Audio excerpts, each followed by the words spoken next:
నమస్తే, నేను మీ మధుశ్రీ. రాజధాని ఆంధ్ర ప్రజల కళ. రాజధాని గురించి ఎన్నో అవమానాలు కూడా ఎదుర్కొన్నారు ఆంధ్ర ప్రజలు. అయితే ప్రత్యేక ఆంధ్ర వచ్చి ఎన్నో సంవత్సరాలు గడుస్తున్నా సరే ఇప్పటికీ కూడా సరైన రాజధాని అయితే లేదు. అయితే ఒకరు 3 రాజధానులు అంటున్నారు, మరొకరు అమరావతి రాజధాని అంటున్నారు. కానీ ఇప్పటికైనా రాజధాని కళ నెరవేరుతుందా?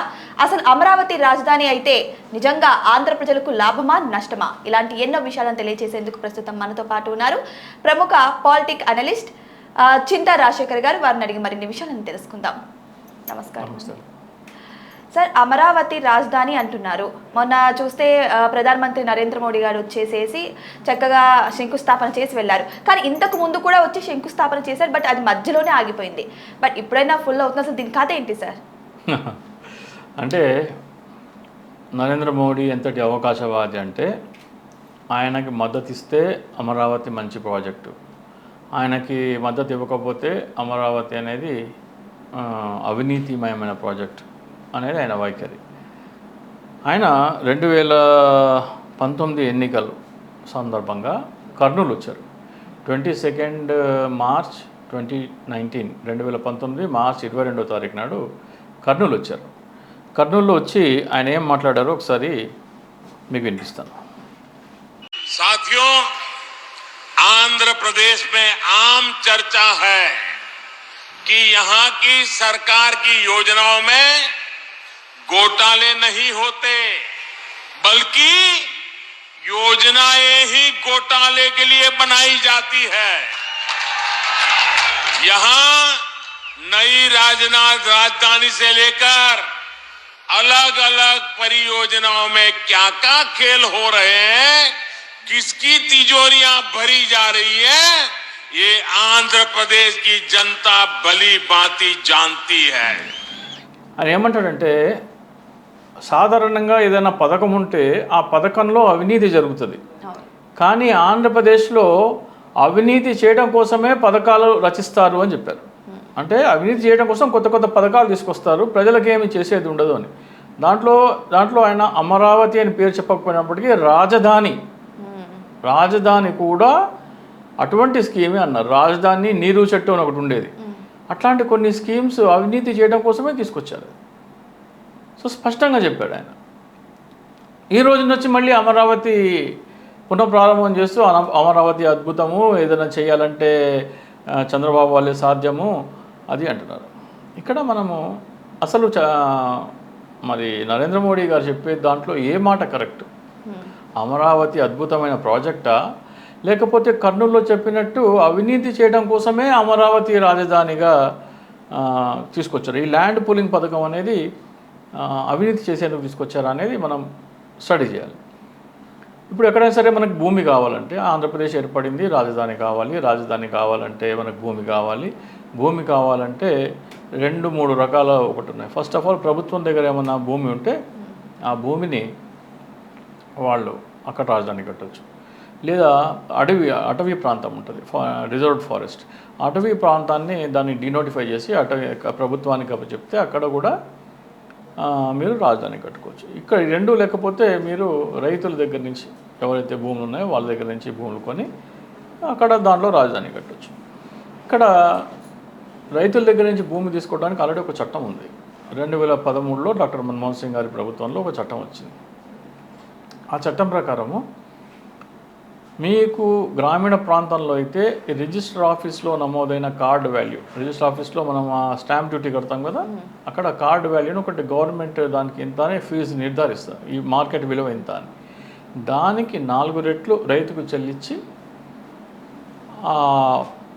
చెల్లిస్తే రైతు ఆ భూమి ప్రభుత్వానికి ఇచ్చేసి వెళ్ళిపోవాలి.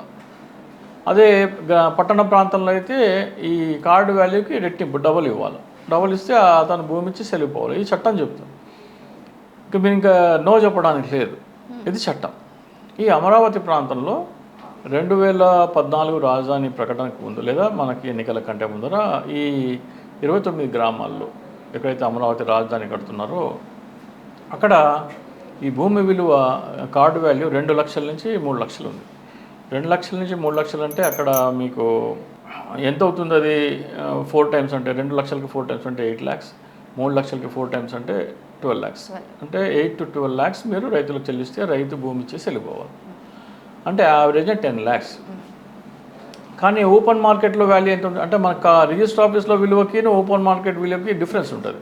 ఇక్కడ చాలా ఎక్కువ ఉంటుంది.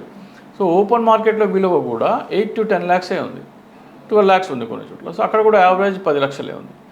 సో మీరు రైతుకి ఆల్రెడీ మీరు 2013 భూసేకరణ చట్టం ప్రకారం ఇచ్చే పరిహారం ఏదైతే ఉందో మార్కెట్ విలువకి ఇంచుమించు సమానమే ఉంది, కొంచెం ఎక్కువ ఉంది, 1 లక్ష ఏమన్నా ఎక్కువ ఉంటుంది. అప్పుడు రైతులు ఇవ్వడానికి ముందుకు రారు. అప్పుడు చంద్రబాబు నాయుడు ఏం చేయాలా, ఈ ల్యాండ్ పూలింగ్ చట్టం అనే చట్టం తీసుకురాకుండా ఇంకో కొత్త చట్టం తీసుకురావాల్సింది. బాబు 2013 భూసేకరణ చట్టం ప్రకారం అయితే మీకు ఎకరా 10 లక్షలు వస్తుంది.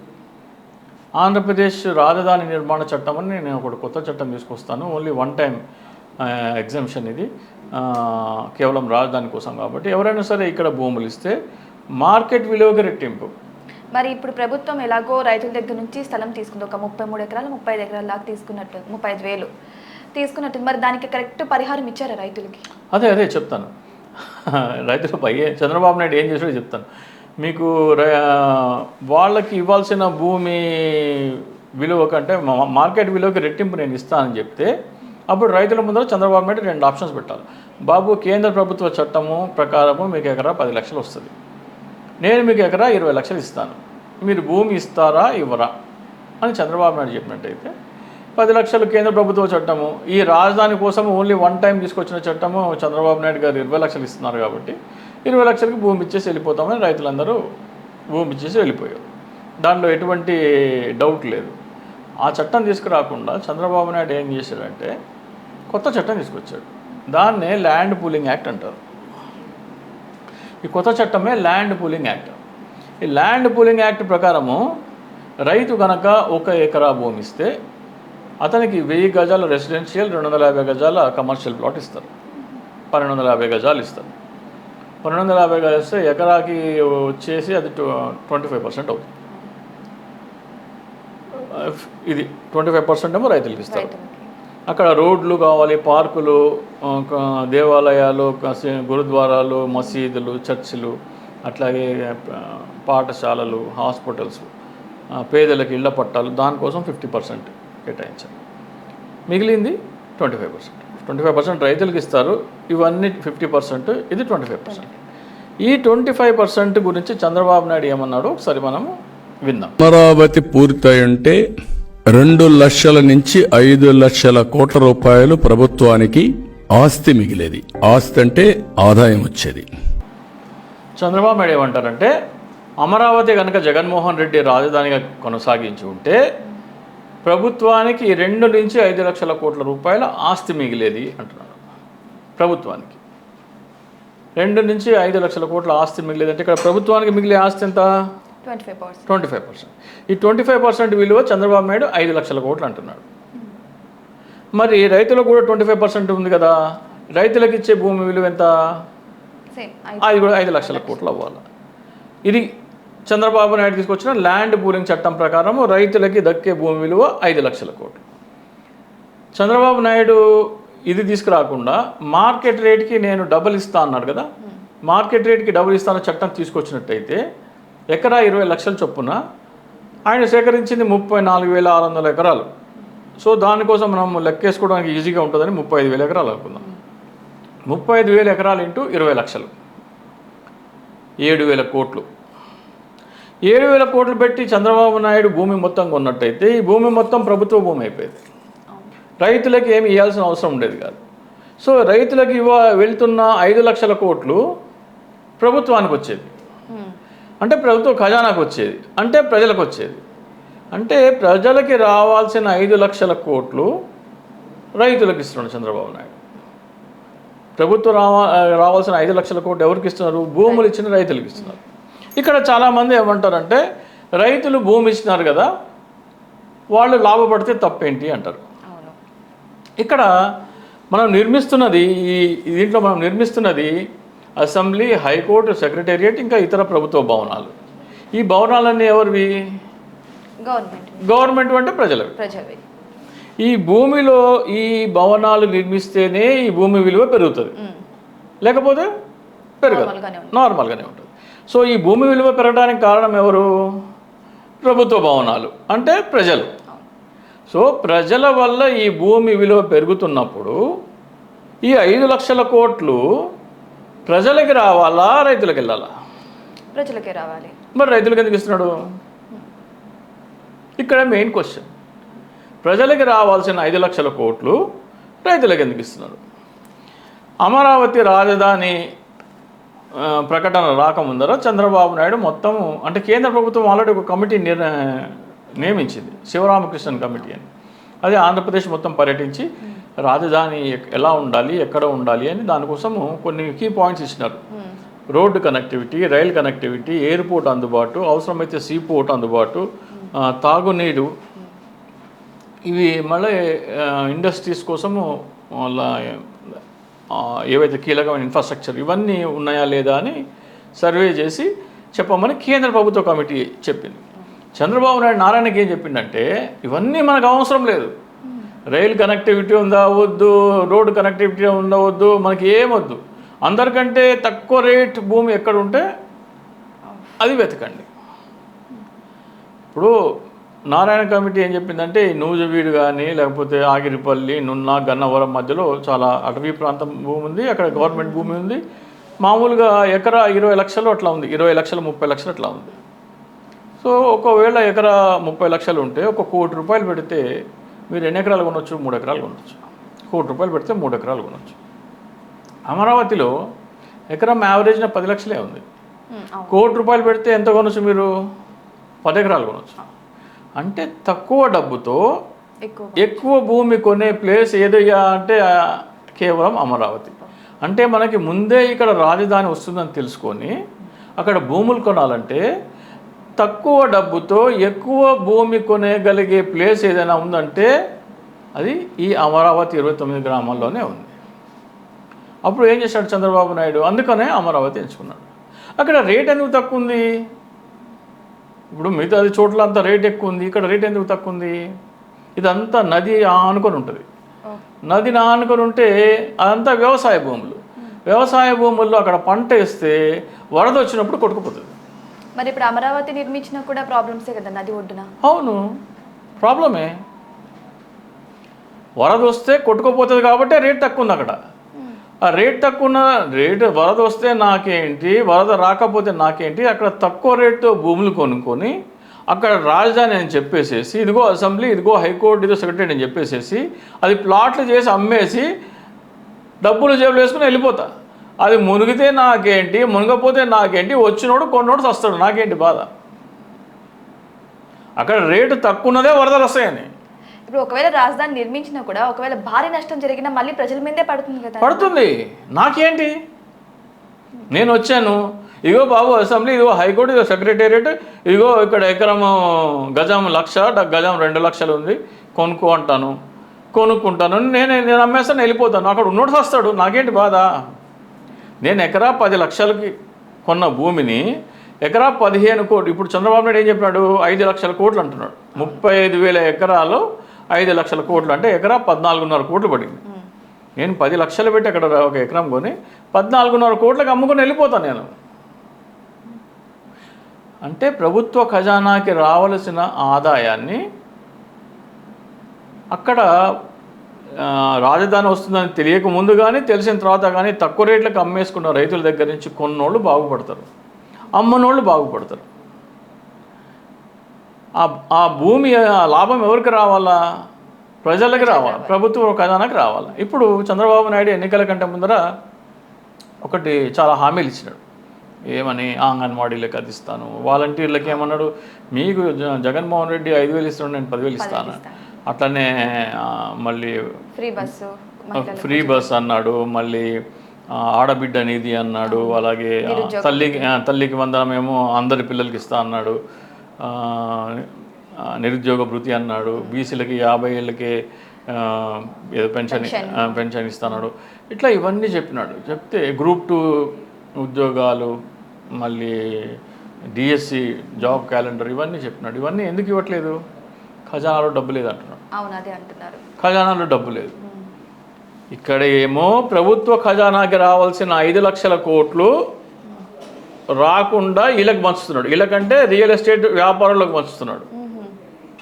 ఖజానాకి రావాల్సిన డబ్బు ఏమో ఖజానాకి రానివ్వకుండా వాళ్ళు దోచుకుంటున్నారు. ఇక్కడ ప్రజలకు ఇవ్వాల్సి వచ్చేటప్పటికల్లా ఖజానాలో డబ్బు లేదంట. ఇప్పుడు ప్రజలు ఏం చేయాలి? నెక్స్ట్ ప్రజలు ఏం చేయాలి? మాకు ఇవ్వడానికేమో డబ్బు లేదంటున్నారు, వాళ్ళు దోచుకోవడానికేమో ఖజానాలో డబ్బు 5 లక్షల కోట్లు దోచుకుంటున్నారు. ఏం చేయాలంటే ప్రజలు ఇప్పుడు దాని మీద సిబిఐ ఎంక్వైరీ అడగాల.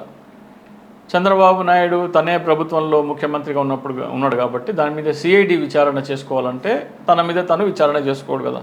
నేను అవినీతి చేస్తున్నా, నా మీద విచారణ చేయండి అని సిఐడికి చెప్తాడా? చెప్పడు. మరి నరేంద్ర మోడీతో కేంద్ర ప్రభుత్వానికి మద్దతుగా ఉన్నాడు. అసలే అనేది మైనార్టీ గవర్నమెంట్, తుమ్మితే ఊడిపోయే ముక్కు.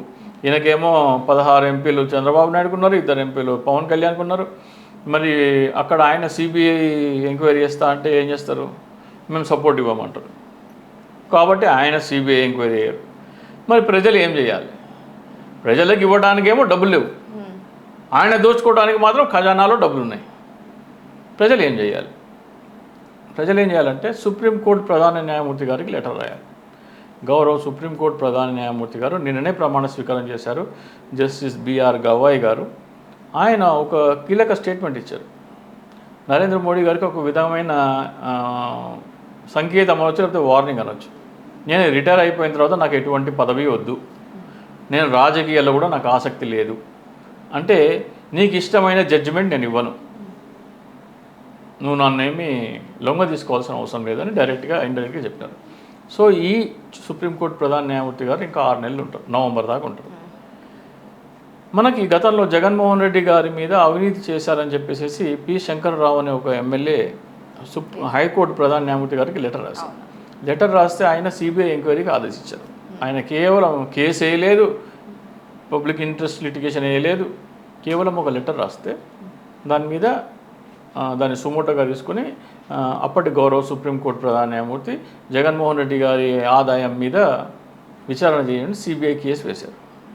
ఆంధ్రప్రదేశ్ ప్రజలు కూడా మాకు ఇవ్వడానికి ఈయన దగ్గర డబ్బులు లేవు అంటున్నాడు, కానీ ప్రభుత్వ ఖజానాకి రావాల్సిన 5 లక్షల కోట్లు భూములు ఇచ్చిన వాళ్ళకి దోచిపెడుతున్నారు. కాబట్టి దీని మీద సిబిఐ ఎంక్వైరీ జరగాలి అని గౌరవ సుప్రీంకోర్టు ప్రధాన న్యాయమూర్తి గారికి లేఖలు రాయాలి. మరి ఇప్పుడైతే ఇంత అవినీతి జరుగుతుంది అంటున్నారు రాజధాని విషయంలో, మరి పవన్ కళ్యాణ్ గారు గెలిచిందే దేనికోసం గెలిచారు? అవినీతిని ప్రశ్నించడానికి ముందున్నారని ప్రజలు గెలిపించారు పవన్ కళ్యాణ్ గారిని. మరి పవన్ కళ్యాణ్ గారు ఊరుకునే ఉంటారు ఇలాంటి అవినీతి జరుగుతుంటే? పవన్ కళ్యాణ్ గారికి వాటా ఉంటే ఎందుకు ఊరుకోడు? ఈ అవినీతిలో బాబు నువ్వు కూడా పావులా వాటా తీసుకోనంటే ఎందుకు గమన ఊరుకోవడం? ఈ విషయం నేను ఇట్లా అవినీతి జరుగుతుందని ఎన్నికల కంటే 1 year before 18th April 2023 Janasena పార్టీకి ఈమెయిల్ పెట్టడం జరిగింది. ఇట్లా అమరావతిలో అవినీతి జరుగుతుంది, మీరు ప్రశ్నించండి, మీరు ప్రశ్నిస్తే మీరు బలమైన నాయకుడిగా ఎదుగుతారు, మీరు ప్రశ్నించండి అని పెడితే వాళ్ళ పార్టీ జనరల్ సెక్రటరీ బోలిశెట్టి సత్య అని ఉంటారు విశాఖపట్నంలో, ఆయన దానికి సమాధానం ఇచ్చారు. మీరు ఎప్పుడు వైసీపీకి అనుకూలంగా మాట్లాడతారు కాబట్టి దీన్ని మేము పరిగణలోకి తీసుకోము అన్నారు. నేను ఎవరికి అనుకూలంగా మాట్లాడుతున్నానో ఏదో పక్కన పెట్టేసేసి అవినీతి జరిగిందా లేదా అని దాని మీద మీరు వెరిఫికేషన్ చేసుకొని అవినీతి జరిగితే అది ప్రశ్నించాలా అంటే మీకు వాటా వస్తుంది కాబట్టి మౌనంగా ఉన్నారు. రెండోది, ఈ 3 రాజధానుల ప్రకటన చేయక ముందర పవన్ కళ్యాణ్ గారు 2019 ఎన్నికల సమయంలో ఏమన్నారంటే కర్నూలు రాజధాని అయితే బాగుంటుందని కర్నూలులో పోయి మాట్లాడినాడు, విశాఖపట్నం రాజధాని అయితే బాగుంటుందని విశాఖపట్నంలో మాట్లాడినాడు. ఆ తర్వాత ఎన్నికలు అయింది, ఆయన ఓడిపోయినాడు, జగన్మోహన్ రెడ్డి వచ్చినాడు. జగన్మోహన్ రెడ్డి ఏం చేసినట్టే 3 రాజధానులు అన్నాడు. కర్నూలులో హైకోర్టు, సెక్రటేరియట్ ఏమో విశాఖపట్నంలో, అసెంబ్లీ ఏమో అమరావతిలో. ఇప్పుడు పవన్ కళ్యాణ్ ఏం చేయాలా? జగన్మోహన్ రెడ్డి దగ్గరికి వెళ్ళి నా మనసులో కూడా ఇదే ఉండే, కర్నూలులో రాజధాని ఉంటే బాగుంటుందని నా మనసులో ఉంది, విశాఖపట్నంలో రాజధాని ఉంటే బాగుంటుందని అన్నది. అన్నీ 3 చోట్ల కట్టలేం కాబట్టి ఒక్కొక్కటి డివైడ్ చేసినారు కాబట్టి థ్యాంక్ యూ, మీ నిర్ణయం నా ఆలోచనకు దగ్గరగా ఉంది కాబట్టి థ్యాంక్ యూ అని చెప్పాలి. అలా చేయకుండా పవన్ కళ్యాణ్ ఏం చేసినాడు? డైరెక్ట్ అమరావతి పోయినాడు.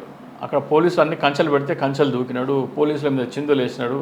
మీరు ఎట్లా చేస్తారు 3 రాజధానులు అది ఇది అన్నాడు. పవన్ కళ్యాణ్కి ఎందుకు అంత బాధ అవుతుంది 3 రాజధానులు చేస్తే? కొంపదీసి ఆయనకు అమరావతిలో ఏమన్నా వాటా ఉందా? ఎన్నికల ముందర వరకేమో కర్నూలు రాజధాని అయితే బాగుండే, విశాఖపట్నం రాజధాని అయితే బాగుండే అన్న పవన్ కళ్యాణ్ 3 రాజధానుల ప్రకటన రాగానే కళ్ళు తాగిన కోతిలాగా ఎందుకు చిందులేసినాడు? ఆయనకు అమరావతిలో వాటా లేకపోతే అంత బాధపడాల్సిన అవసరం ఏముంది? జగన్మోహన్ రెడ్డి ఏమో ఆయన మాటల ప్రకారమే కర్నూలు ప్రజలకు న్యాయం చేస్తున్నాడు, విశాఖ ప్రజలకు న్యాయం చేస్తున్నాడు. ఆయన ఆలోచనకు అనుగుణంగానే 3 రాజధానుల ప్రకటన ఉంది. ఆయనకే అమరావతిలో భూములు లేకపోతే 3 రాజధానుల ప్రకటన రాగానే ఆ కళ్ళుకు తాగిన కోతిలాగా చిందులేయటం ఎందుకు? ఇది ఆలోచించాలి. అలాగే చంద్రబాబు నాయుడు అరెస్ట్ అయిన వెంటనే ఒక్క తెలుగుదేశం కార్యకర్త కూడా రోడ్డు మీదకి రాకపోతే పవన్ కళ్యాణ్ నుంచి రోడ్డు మీద పడుతున్నాడు. ఎందుకంత భయం? ఇంటరాగేషన్లో అమరావతి అవినీతి గురించి ఏమన్నా చెప్తే తన పేరు వస్తుందని భయమా? ఎందుకంత టెన్షన్ పడ్డాడు పవన్ కళ్యాణ్? సో ఇవన్నీ ఆలోచిస్తే ఏమంటుందంటే పవన్ కళ్యాణ్ కూడా అమరావతి అవినీతి మీద మాట్లాడతలేడంటే ఆయన కూడా అమరావతిలో ఖచ్చితంగా వాటా ఉన్నది, లేకపోతే మాట్లాడాలి. ప్రభుత్వ ఖజానాకి రావాల్సిన డబ్బు మీరు భూములు ఇచ్చిన వాళ్ళకి ఎట్లా దోచిపెడతారు అని పవన్ కళ్యాణ్ మాట్లాడితే ఆయనకు వాటా లేదు. పవన్ కళ్యాణ్ సైలెంట్గా ఉందంటే ఆయనకు వాటా. మరి పవన్ కళ్యాణ్ గారే అన్నారు ఎంతో రాజకీయ ఎక్స్పీరియన్స్ ఉంది కాబట్టి చంద్రబాబు నాయుడు అమరావతిని ఎన్నుకున్నారు. సో ఆ లాభాపేక్ష ప్రజలకు ఎటువంటి లాభాలు ఉంటాయో అవన్నీ గమనించి నేను సపోర్ట్ చేశాను అన్నారు. మరి ఈ 3 రాజధానులు అనేది పిచ్చి పాలన అని చెప్పేసి, తుగ్లక్ పాలన అని చెప్పేసి కూడా ఒకసారి వ్యాఖ్యానించడం మీరు వినే ఉంటారు. సో ఎందుకంటే ప్రజలు ఒక్కొక్క దానికోసం ఒక్కొక్క ఏరియాకి వెళ్లాల్సి వస్తుంది, ప్రతి చోట తిరగాల్సి వస్తుంది. ఈ 3 రాజధాని వల్ల కూడా ఎంతో నిధులు అనేది నష్టం కూడా జరుగుతుంది, ప్రజల డబ్బు కూడా వృధా అవుతుంది అని అన్నారు. మరి ఈ 3 రాజధానులు కరెక్టే అంటారా, నిజంగానే వేస్ట్ అవుతుంది అంటారా మనీ? ఇప్పుడు 3 రాజధానులు అంటే సెక్రటరియట్కి ఎవరు వెళ్తారమ్మా? ప్రజాప్రతినిధులు అంటే ఎమ్మెల్యేలు ఎమ్మెల్సీలు వెళ్తారు. ప్రజలు వెళ్తారా? వెళ్ళరు. హైకోర్టుకి ఎవరు వెళ్తారు? ఎవరికైనా సరే కేసులు ఉంటే వాళ్ళు వెళ్తారు, లేకపోతే వెళ్ళరు. సెక్రటరియట్కి ఎవరు వెళ్తారు? మినిస్టర్లతో ఏమైనా పని ఉంటే వెళ్తారు. సామాన్య ప్రజలకి వీళ్ళతో అవసరం ఏముంది? ఇంతకుముందు అంటే ఎమ్మెల్యేలు ఎంపీలు మినిస్టర్లతో పైరవీలు చేసుకోవాలంటే ఏదైనా పని ఉంటే కింద పనులు జరగట్లేదని మినిస్టర్ల దగ్గరికి వెళ్ళి కంప్లైంట్ చేయాలంటే సెక్రటరియట్కి వెళ్ళేవాడు.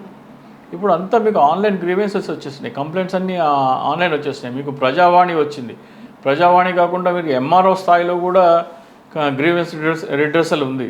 సో ఇంత మీకు మెకానిజం ఉంది. ఏమైనా కంప్లైంట్ పెట్టాలంటే సెల్ ఫోన్లో కంప్లైంట్ పెట్టే అవకాశం ఉంది. మీద దిశా చట్టం ఇప్పుడు శక్తి చేశారు దాన్ని. దిశా చట్టం మీరు ఏమైనా కంప్లైంట్ ఉంటే ఆడపిల్లలు సెల్ ఫోన్లో బటన్ నొక్కితే అయిపోతుంది. అన్నీ సెల్ ఫోన్లో వచ్చేసిన తర్వాత సెక్రటరియట్కి వెళ్ళే అవసరం ఎవరికి ఉంది? అది విజయవాడలో ఉంటే ఏముంది, విశాఖపట్నంలో ఏముంటుంది, లేకపోతే రాజమండ్రిలో ఉంటే అనంతపురంలో ఎక్కడుంటే ఏముంది? ఇక లిటిగేషన్లు అంటే హైకోర్టుకి ఎవరు వెళ్తారు? ఎవరైతే కోర్టు కేసులు ఉన్నారో వాళ్ళు వెళ్తారు. ఎక్కడుంటే ఏమున్నది? అలాగే ఒక కర్నూలులో హైకోర్టు ఉంటుంది, విశాఖపట్నంలో బెంచ్ ఉంటుంది, ఎక్కడైతే ఏముంది? సో ఇవన్నీ ఉత్త మాటలు అనమాట. లోపల ఏంటంటే మనకి ఆ అవినీతిలో వాటా ఉంటే ఆ వాటా ఉందని బయటికి చెప్పుకోలేరు కదా. నేను ఇక్కడ దోచుకుంటున్నానని చెప్పుకోలేరు కదా. ఎట్లా చేస్తావు ఇట్లా చేస్తావు అని బయటి ప్రజలకు చెప్పేది ఒకటి, లోపల ఉన్నది ఇంకొకటి. ఇప్పుడు బయట ప్రజలకు మాత్రం మేము న్యాయం చేస్తున్నామని చెప్తున్నారు, లోపల వీళ్ళు ఒకటి ప్రజల లక్షల కోట్లు దోచుకోవడం. అయితే ఇప్పుడు అమరావతిలో రైతుల దగ్గర నుంచి స్థలం కేటాయించారు ఆల్రెడీ 34 చిల్లర ఎంతో చెప్పారు మీరు ఇంతవరకు. ఇంకా ప్రభుత్వ స్థలం కూడా ఉంది, కొన్ని వేల ఎకరాలు ఆల్రెడీ ఉన్నాయి అక్కడ, ఇంకా కూడా స్థలం కావాలని అంటున్నారు. నిజంగా ఒక అమరావతి నిర్మించాలంటే ఎంత స్థలం కావాలండి? ఒక రాజధాని కావాలంటే 3000 ఎకరాలు చాలు. ఇప్పుడు చంద్రబాబు నాయుడు ఆల్రెడీ మొదటి విడతగా ల్యాండ్ పూలింగ్లో 35,000 ఎకరాలు తీసుకుంటా అంటున్నాడు. దానికి ఆనుకొని 20,000 ఎకరాల ప్రభుత్వ భూమి ఉంది, అంటే 55,000 ఎకరాలు ఆల్రెడీ ఉన్నది. ఇంకా 45,000 ఎకరాలు తీసుకుంటా అంటున్నాడు, అంటే 1,00,000 ఎకరాలకు టార్గెట్ పెట్టాడు. ఏ ప్రభుత్వం అయినా సరే, ఏ రాజకీయ నాయకుడైనా సరే ల్యాండ్ పూలింగ్ అంటేనే వాడిని చెప్పుతో కొట్టండి. ప్రజలకు చెప్తున్నాను నేను, ఎవడైనా సరే ల్యాండ్ పూలింగ్ అంటే ఫస్ట్ అనే చెప్పుతో కొట్టండి. ల్యాండ్ పూలింగ్ అంటే ఏంటంటే ప్రజలకి రావాల్సిన ఆదాయాన్ని ప్రైవేటు వ్యక్తులు దోచుకోవడమే ల్యాండ్ పూలింగ్. ఇందాక మీకు ఎక్స్ప్లెయిన్ చేశాను కదా, ప్రభుత్వ ఖజానాకి రావాల్సిన ఆదాయాన్ని ప్రైవేటు వ్యక్తులకు పంచే పథకం పేరే ల్యాండ్ పూలింగ్. ఇంకొకసారి ఎవడైనా సరే ల్యాండ్ పూలింగ్ అంటే పట్టుమని చెప్పు తీసుకొట్టండి వాడిని. నాకు రావాల్సిన ఆస్తి దోచుకునే పథకం పేరే ల్యాండ్ పూలింగ్. ఇది ల్యాండ్ పూలింగ్ అంటే ఫస్ట్ కొట్టండి, ఎవరైనా సరే చెప్పు తీసుకొని కొట్టండి. సో ఇప్పుడు ప్రజలు ఏం చేయాలి? ప్రజలేమో వాళ్ళ చేతిలో ఏం లేదు, వీళ్ళేమో దోచుకుంటున్నారు, కేంద్ర ప్రభుత్వం ఏమో వీళ్ళ మీద సిబిఐ ఎంక్వైరీ చేయదు. మరి ప్రజలు ఏం చేయాలి? నేను ఇందాక చెప్పినట్టు గతంలో పి శంకర్రావు గారు ప్రధాన న్యాయమూర్తి గారికి లేఖ రాసినట్టు ఆంధ్రప్రదేశ్ ప్రజలందరూ వాళ్ళ గ్రామం నుంచి గౌరవ సుప్రీంకోర్టు ప్రధాన న్యాయమూర్తి గారికి ఒక లెటర్ రాయొచ్చు. ఏమని? ఇట్లా ల్యాండ్ పూలింగ్ చట్టం ద్వారా తీసుకొచ్చిన ఈ పథకం ప్రభుత్వ ఖజానాకి రావాల్సిన ఆదాయాన్ని దోచి ప్రైవేటు వ్యక్తులకు ఇస్తున్నారు, కాబట్టి దీని మీద సిబిఐ ఈడీ ఎంక్వైరీ చేసి దోషులను శిక్షించి ప్రభుత్వ ఖజానాకి రావాల్సిన ఆస్తిని ప్రభుత్వ ఖజానాకి తీసుకురావాల్సిందిగా వేడుకుంటున్నామని ప్రతి గ్రామం నుంచి లెటర్స్ రాయాలి. ఒక్కొక్క గ్రామంలో 1000 ఓటర్లు ఉంటారు, 2000, 5000 గ్రామం సైజు బట్టి ఉంటారు. అక్కడ వాళ్ళందరూ లెటర్స్ కావాలంటే మీకు నేను ఆ లెటర్ ఫార్మాట్ ఇస్తాను. ఈ వీడియో చూసిన వాళ్ళు ఏమవుతుందంటే ఈ వీడియో డిస్క్రిప్షన్లో గౌరవ ప్రధాన న్యాయమూర్తి గారికి రాయాల్సిన లేఖ నమూనా ఉన్నది. దాన్ని తీసుకెళ్ళి డిటిపి సెంటర్లో ఇస్తే వాళ్ళు ప్రింట్అవుట్ ఇస్తారు. మీ గ్రామంలో ఎంతమంది ఉంటే అంతమంది, అంటే లేఖ రాయడానికి సిద్ధంగా ఎంతమంది ఉంటే అంతమందితో ప్రింట్అవుట్ తీసుకొని అందరి చేత పేరు, సంతకము అన్నీ రాసి, ఆధార్ కార్డు నంబర్ అన్నీ రాసి, మీ గ్రామంలో వచ్చిన అన్ని లెటర్స్ అన్నీ ఒక దగ్గర జమ చేసి దాన్ని రిజిస్టర్ పోస్ట్ ద్వారా గౌరవ ప్రధాన న్యాయమూర్తి గారికి పంపించండి. అట్లా ప్రతి గ్రామం నుంచి 100,000 లెటర్స్ వెళ్తే, ఆంధ్రప్రదేశ్ రాష్ట్రం మొత్తం నుంచి లెటర్స్ వెళ్తే సుప్రీంకోర్టుకి వెళ్ళేటప్పటికల్లా కొన్ని టన్నుల్లో వెళ్తాయి. అప్పుడు సుప్రీంకోర్టు ప్రధాన న్యాయమూర్తి గారికి బిఆర్ గవాయ్ గారు చాలా ఆశలు ఉన్నాయి ఆయన మీద. సో ఇంతటి అవినీతి జరుగుతుంది కాబట్టి దీని మీద సిబిఐ విచారణకి ఆదేశిస్తున్నా అని చెప్తారు. అప్పుడేమవుతుందంటే ఈ దోపిడీ ఆగి ప్రభుత్వ ఖజానాకి డబ్బు వస్తుంది. అంటే ప్రైవేట్ వ్యక్తులు దోచుకునే డబ్బు ఆగిపోయి ప్రభుత్వ ఖజానాకి వస్తుంది. అప్పుడు ఎవరెవరు లాభపడతారంటే వాలంటీర్లకి 5,000 బదులు 10,000 ఇస్తా అన్నాడు, ఇప్పుడు ఇవ్వనంటుండే. ఎందుకని? ప్రభుత్వ ఖజానాలో డబ్బు లేదని. సో ప్రభుత్వ ఖజానాకి డబ్బు వచ్చి వాలంటీర్లకి ఉద్యోగం వస్తుంది. అంగన్వాడీలకి, ఆశా వర్కర్లకి జీతం పెంచుతా అన్నాడు, ఇప్పుడేమో ఇవ్వనంటున్నాడు. ఏమంటే ప్రభుత్వ ఖజానా డబ్బు లేదంటున్నాడు. సో ఈ డబ్బు వస్తే అంగన్వాడీలు, ఆశా వర్కర్లు లాభపడతారు. అమ్మఒడి అందరికీ ఇస్తా అన్నాడు, ఇవ్వనంటున్నాడు. ఇప్పుడు ఎందుకు ఇవ్వట్లేదు అంటే ఖజానాలో డబ్బు లేదు. సో వాళ్ళందరూ లెటర్స్ రాస్తే ఏమవుతుంది? ప్రభుత్వ ఖజానాకి డబ్బు వస్తుంది. అలాగే ఆడబిడ్డ అనేది ఏడాదికి 18,000 ఇస్తా అన్నారు, ఇప్పుడేమో ఖజానా డబ్బు లేదంటున్నారు. సో వాళ్ళు కూడా లెటర్స్ రాస్తే ఏమవుతుంది? ప్రభుత్వ ఖజానాకి డబ్బు వస్తుంది, వాళ్ళే వస్తాయి.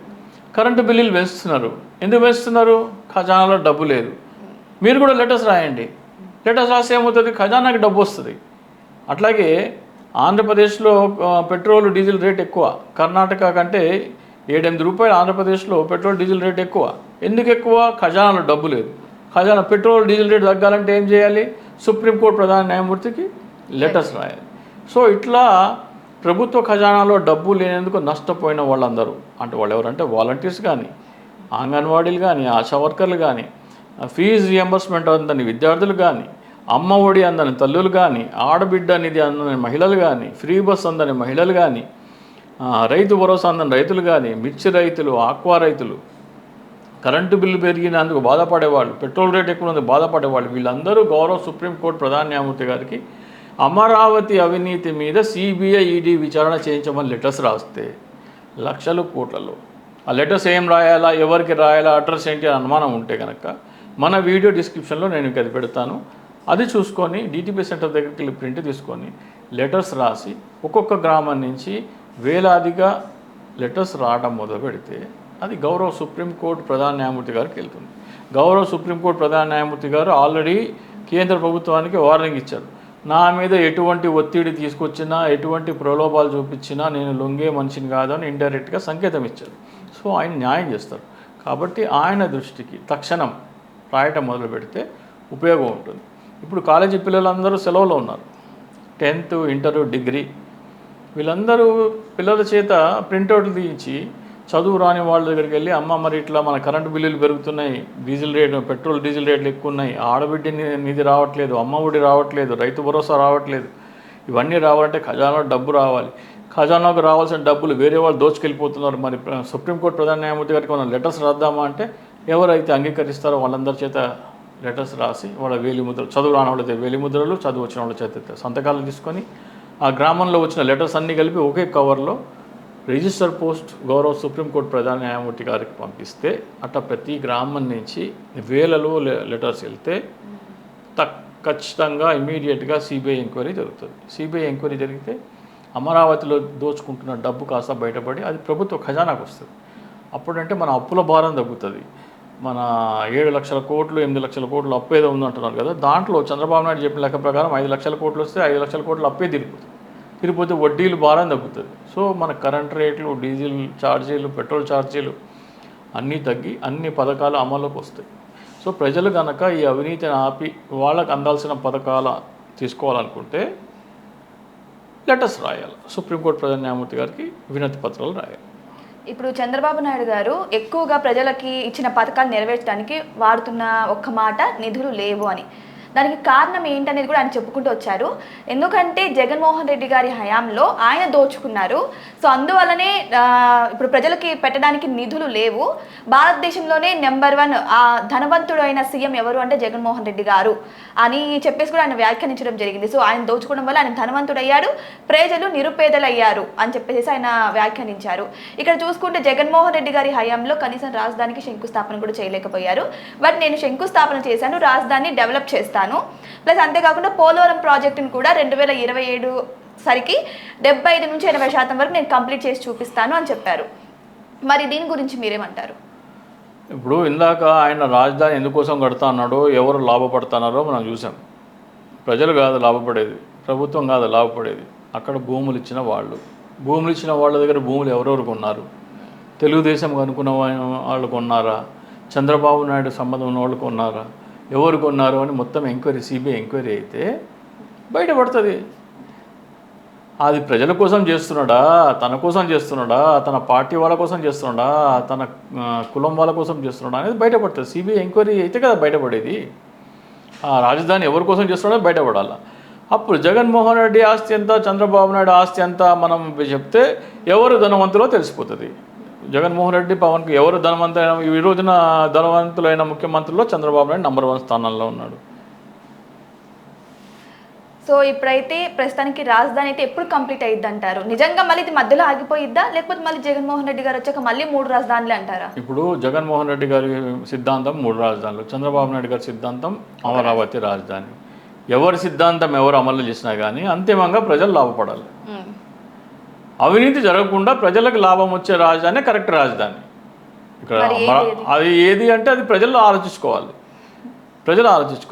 ఏ రాజధాని వల్ల ప్రజలు లాభపడతారు, ఏ రాజధాని వల్ల రాజకీయ నాయకులు లాభపడుతున్నారు, ఏ పథకం వల్ల చంద్రబాబు నాయుడు, పవన్ కళ్యాణ్ వాళ్ళ పార్టీ నాయకులు, వాళ్ళ మంత్రులు, వాళ్ళ ఎంపీలు లాభపడుతున్నారు అనేది ప్రజలు ఆలోచించాలి.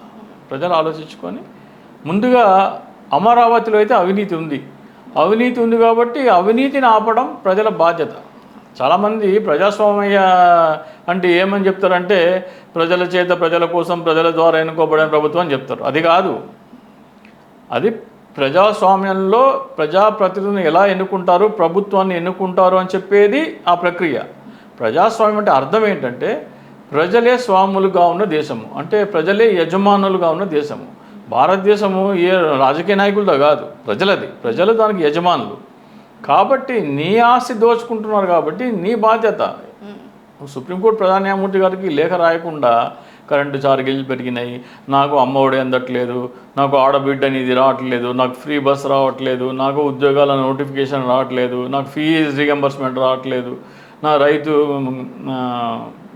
గిట్టుబాటు ధర రావట్లేదు. మరి ఇవన్నీ ఇవ్వట్లేదు కదా ప్రజలకి. మరి కేంద్రం నుంచి వస్తున్న నిధులను ఏం చేస్తున్నారు? కేంద్రం నుంచి వచ్చిన నిధులు మింగేస్తున్నాడు, రాష్ట్రానికి రావాల్సిన నిధులు మింగేస్తున్నారు అని చెప్పేది.